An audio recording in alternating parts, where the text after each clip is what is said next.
Anyone complaining that PlayStation VR2 doesn't have any launch games certainly doesn't have my job.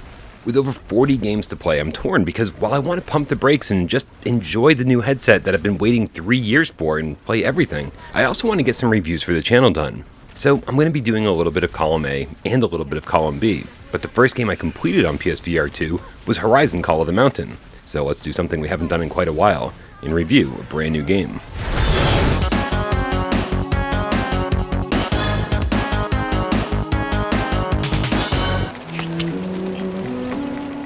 Right off the bat, it's important to realize what kind of game Call of the Mountain really is. Flat-screen Horizon games have traditionally focused on hunting, scavenging, climbing, and exploring a massive open world while telling its story. Call of the Mountain, though, isn't your traditional Horizon game. It attempts to let you experience that world in a way that's more custom designed for VR and in a much more linear fashion, which is a really nice way of saying that Call of the Mountain isn't open world, or even about the things that you're used to. Call of the Mountain is all about climbing. There will be other things to do on your adventure, but for a majority of the game you'll be scaling walls, climbing ropes, and in general, looking for a way up.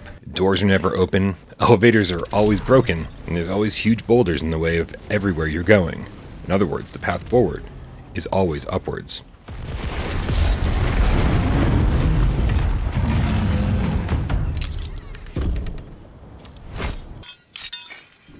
Luckily, as you progress through the game, you'll be able to build new climbing tools that'll make climbing far more interesting. And eventually, you'll have a full arsenal of tools. Everything from pickaxes to grappling hooks to lots of things I don't know the names of that'll help you ascend the mountain. And figuring out which ones to use mid-climb will occasionally stop you in your tracks.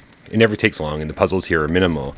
But if you do find yourself stuck, there's an option to use your hunter's instinct, which will highlight important items in the area.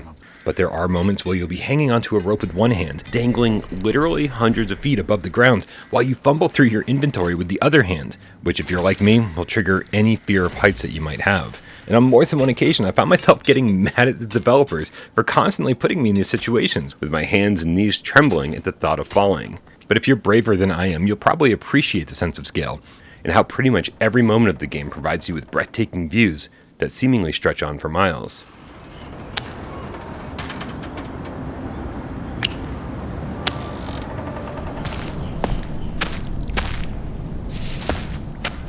If you're still on board knowing how much climbing you have ahead of you, then it's going to be way easier to appreciate the other things that Call of the Mountain does, like archery. Ever since VR has been a thing, using bows and arrows in VR has also been a thing.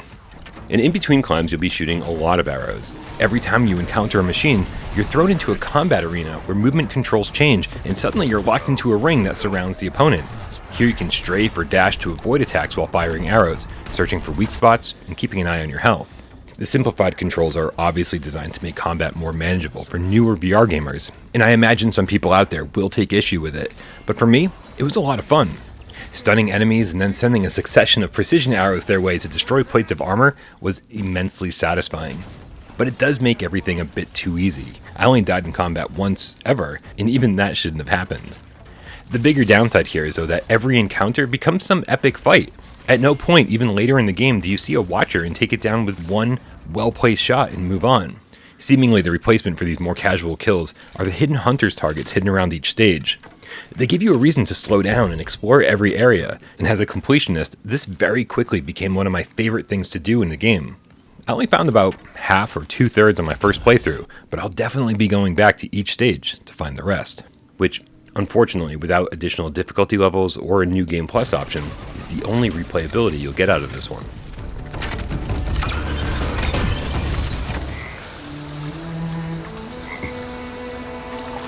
Blameless Marad is giving you a chance. Before you ever grab your first ledge though, you'll meet some new characters, see some machines, and find out a bit about yourself. You're a character named Reyes, a member of the Shadow Karja. And I don't know, maybe it's just me, but the story didn't grab me personally, and a lot of it was told in my least favorite way possible, Blood and Truth style, with characters just talking at you and your feet glued to the floor with nothing to do until they're done. But the voice acting is great, so even though I didn't care what they were saying and just kept trying to poke them in the face, it was all pretty convincing. And don't get me wrong, I didn't hate the story parts, I just always wanted to move it along so I could get back to the game.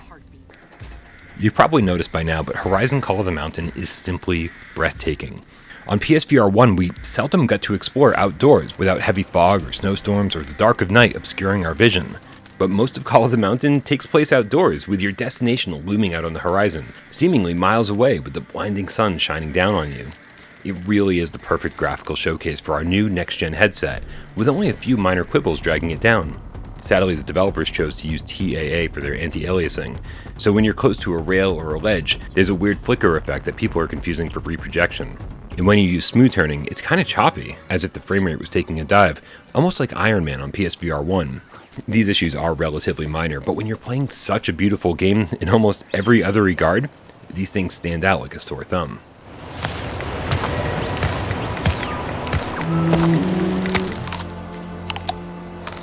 I am happy to say that the developers made sure there was a ton of stuff to pick up, throw, and interact with, which makes any VR game just a little bit more fun. I mean, why else would a sledgehammer be sitting right here next to this table full of pottery?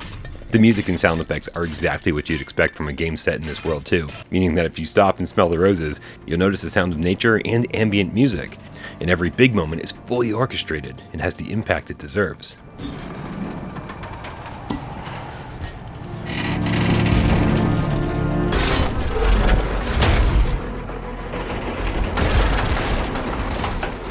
It took me 9 hours to leisurely finish Horizon, and that doesn't include the additional boat ride or any of the challenges. The river raft ride might as well have been called the Horizon Zoo, and it's just a casual, non-interactive look at the different machines that you'll see in the game, kind of like Horizon's version of Ocean's Descent. I will say though, the challenges are probably the most difficult thing you'll encounter in Call of the Mountain. Beating Aloy's score in archery and climbing is something I've yet to accomplish, but I'm not going to stop trying.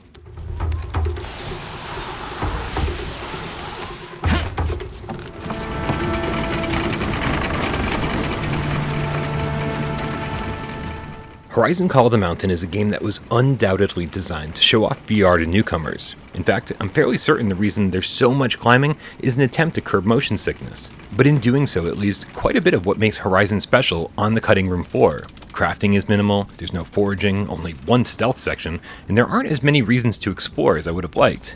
But what's here is incredible, and there's so many memorable moments that I really can't wait until my arms recover and I find time to do it all over again.